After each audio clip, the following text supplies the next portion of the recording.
نبی علیہ السلام معراج کے لیے تشریف لے گئے۔ جب معراج کے لیے تشریف لے گئے تو نبی پاک صلی اللہ علیہ وسلم نے جب سواری سے اترے، براق سے اترے مسجد اقصی میں، تو نبی علیہ السلام نے اس براق کو باندھنا چاہا، کوئی جگہ باندھنے کی دکھائی نہیں دی۔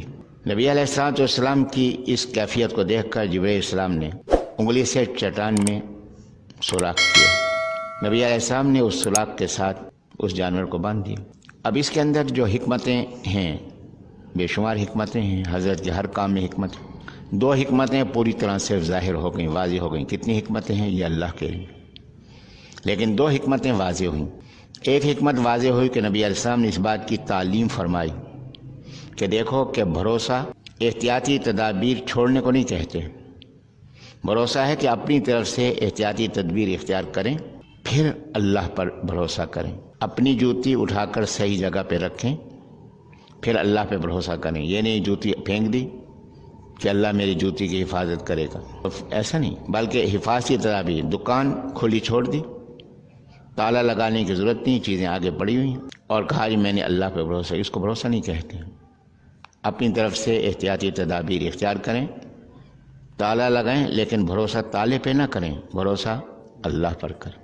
تو فرمایا کہ ایمان والے وہ ہیں کہ جن کا بھروسہ اللہ پر ہے۔ تو میں کر رہا تھا کہ اس میں دو حکمتیں واضح ہوئی ہیں۔ ایک حکمت یہ کہ حضرت کی تعلیم، اور یہ تعلیم نبی علیہ السلام سے اس انداز سے بھی واضح ہے کہ ایک صحابی رضی اللہ عنہ ایمان لائے، دور دراز علاقے سے تعلق رکھتے تھے، نبی علیہ السلام کی زیارت کے لیے حاضر ہوئے، صحابیت کا مرتبہ حاصل ہو جائے۔ نبی علیہ السلام نے ان سے پوچھا کہ آپ اتنے دور سے آئے ہیں، کس چیز پر آئے ہیں؟ انہوں نے عرض کیا کہ حضرت میں اونٹ پر آیا ہوں۔ حضرت فرمایا اونٹ کہاں ہے؟ کہا کہ حضرت میں نے اس کو اللہ کے بھروسے پہ چھوڑ دیا ہے، ہمیں اس کو بھروسہ نہیں کہتے، جاؤ پہلے اس کی ٹانگ باندھو، پھر اللہ کے بھروسے پہ اس کو چھوڑو۔ تو نبی علیہ السلام نے امت کو تعلیم دی ہے کہ توکل کس کو کہتے ہیں، اختیاری وسائل کو اختیار کرنا، پھر نتیجہ اللہ پہ چھوڑنا، اس کو توکل کہتے ہیں۔ دوسری حکمت جو ظاہر ہوئی کہ نبی پاک صلی اللہ علیہ وسلم نے 7 ہجری میں اس واقعہ کے کتنے سال بعد؟ 10 سال بعد نبی علیہ السلام نے قاصد بھیجے ہیں مختلف بادشاہوں کی طرف ایمان کی دعوت کے لیے۔ ایک صحابی رضی اللہ عنہ تشریف لے گئے ملک شام کے اندر، کیسر روم کہ جس کی حکومت موجودہ یورپ سے لے کر شام تک تھی، شام اور اردن کا علاقہ اس کی حکومت میں شامل تھا، تو ملک شام میں آیا ہوا تھا۔ نبی علیہ السلام کے قاصد رضی اللہ عنہ پہنچے، انہوں نے حضرت کی طرف سے ایمان کی دعوت کا خط اس کو دیا۔ اس نے خط پڑھا تو اس نے کہا کہ یہاں کوئی عرب کا تجارتی قافلہ آیا ہوا ہے؟ کہا کہ جی آیا ہو۔ کہا کہ صبح اس کو دربار میں پیش کیا جائے۔ یہ قافلہ پیش ہوا۔ اس قافلے کے امیر حضرت ابو سفیان رضی اللہ عنہ تھے، جو ابھی ایمان نہیں لائے تھے، ابھی رضی اللہ عنہ نہیں بنے تھے۔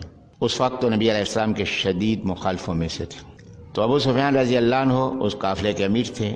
اگرچہ ابو سفیان رضی اللہ عنہ کی بیٹی ام حبیبہ رضی اللہ عنہ پہلے ایمان لا چکی ہیں، اولین ایمان لانے والیوں میں سے ہیں، نبی اسلام کے نکاح میں اس وقت موجود تھی، لیکن ابو سفیان رضی اللہ عنہ ایمان نہیں لائے، اس وقت ایمان نہیں لائے۔ تو جس وقت یہ صبح قافلہ بادشاہ کے سامنے پیش ہوا تو بادشاہ نے کہا کہ تو مکہ مکرمہ میں ایک شخص نے نبوت کا دعویٰ کیا ہے، تم میں سے جو اس کا قریبی ہو، زیادہ اچھے انداز سے جانتا ہو، وہ آگے آ جائے، باقی پیچھے لائن بنا لیں۔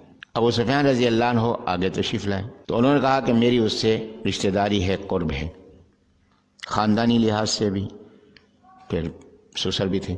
تو اس نے کہا کہ میں سوال کروں گا تو آپ میرا جواب دیں گے، اگر ساتھیوں سے کہا اگر یہ کوئی جواب غلط دیں تو آپ درمیان میں ٹوکیں گے، اور اگر یہ جواب غلط نہ دیں تو آپ خاموش کھڑے رہیں۔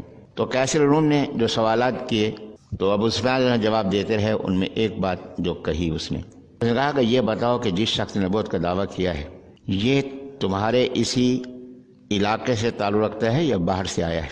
کہا اسی علاقے سے تعلق رکھتا ہے۔ کتنے سال کی عمر میں نبوت کا دعویٰ کیا؟ 40 سال کی عمر میں۔ 40 سال اس نے کہاں گزارے؟ ہمارے درمیان گزارے۔ کیا تمہارے درمیان گزارے؟ 40 سال کی عمر میں اس نے کبھی جھوٹ بولا ہے؟ اور اس فائدہ نے کہا کہ نہیں، عرب میں یہ ایک رواج تھا، اہل مکہ کی خصوصیت ہے کہ یہ جھوٹ نہیں بولتے تھے، جھوٹ سے انتہائی نفرت کرتے تھے۔ تو لہذا ابو سفیان رضی اللہ عنہ نے بھی، حالانکہ یہاں نبی صاحب موجود نہیں ہیں سامنے، لیکن نہیں، جھوٹ نہیں بولا۔ تو کہا کہ انہوں نے جھوٹ نہیں بولا. اس لحاظ سے بھی عثمان فرماتے ہیں مجھے اس لحاظ سے بھی خوف تھا. ایک تو عرب روایت کے مطابق جھوٹ نہیں بولنا تھا، دوسرا یہ کہ جو پیچھے کھڑے ہوئے تھے اگر میں کہتا کہ جھوٹ بولا ہے یہ پیچھے والے میری تردید کرتے. تو لہذا ابو سفیان نے فرمایا کہ نہیں. اس نے کہا کہ جس نے 40 سال کی عمر تک انسانوں کے بارے میں جھوٹ نہیں بولا، 40 سال کی عمر میں رب کے بارے میں جھوٹ نہیں بول سکتا. یہ دلیل ہے ان کے رسول ہونے کی. اب ابو سفیان فرماتے ہیں کہ مجھے یہ خوف ہو گیا کہ یہ متاثر ہو گیا کہیں یہ ایمان نہ لے آئے. اگر ایمان لے آئے تو دنیا کی بڑی طاقت ایمان لے آئی تو پھر تو ایمان والوں کا ہی عروج ہو جائے گا. فوراً کہا کہ جھوٹ تو نہیں بولا، لیکن ایک بات انہوں نے ایسی بیان کی ہے کہ جو عقل کے خلاف ہے.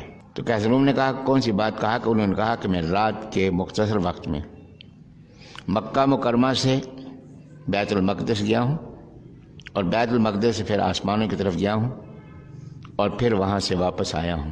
اب یہ ممکنات میں سے نہیں ہے کہ رات کے کچھ وقت کے اندر یہ سفر کیا جائے. اس وقت تو یہ سفر بھی 1 مہینے کی مسافت کا سفر تھا. تیز رفتار گاڑیاں تو نہیں تھیں، پیدل چلتے تھے لوگ یا اونٹوں کی سواری ہوتی تھی. تو اب کیسے روم جو ہے وہ سوچ میں پڑ گیا کہ واقعی یہ بات تو ماننے کی نہیں.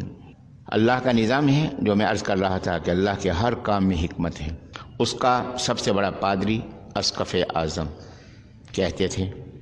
پادری کو اسقف کہتے تھے اور جو سب سے بڑا پادری تھا اس کا اسقف اعظم کہتے تھے، لقب تھا اس کا. وہ بیٹھے ہوئے تھے، انتہائی بوڑھے تھے. وہ کھڑے ہوئے. انہوں نے کہا کہ یہ واقعہ کب کا ہے؟ ابو سفیان رضی اللہ عنہ نے اندازے سے جو زمانے کے اندر تقویم کا نظام ہوگا بتایا کہ اتنے وقت پہلے کا ہے.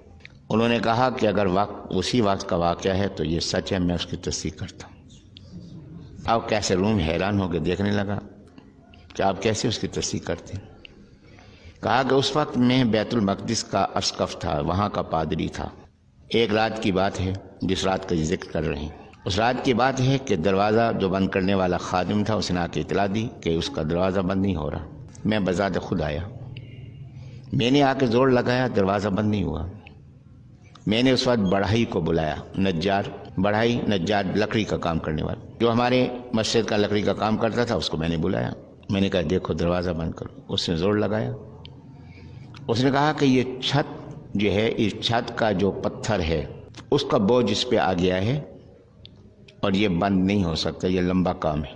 تو رات کو تو ہو نہیں سکتا، صبح میں اپنی ٹیم لے کر آؤں گا تو آ کے یہ کام میں کروں گا. میں نے سوچا کہ رات کو کون آتا ہے. میں نے کہا ٹھیک ہے کل کر لینا.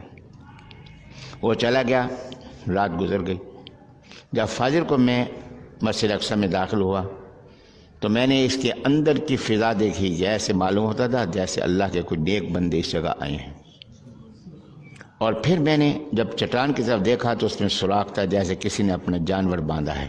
تو لہٰذا آپ جو واقعہ بیان کر رہے ہیں اسی رات کا ہے، تو اس کی میں تصدیق کرتا ہوں کہ یہ واقعہ یوں ہی ہوا ہے.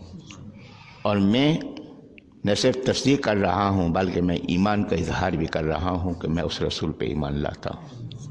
تو اللہ کا نظام حکمت ہے. اللہ نے ان کے لیے ایمان کا راستہ بنانا تھا. تو وہ حکمتیں ہوتی ہیں جو ہمیں معلوم نہیں ہوتی ہیں. اللہ کے ہر کام میں حکمت.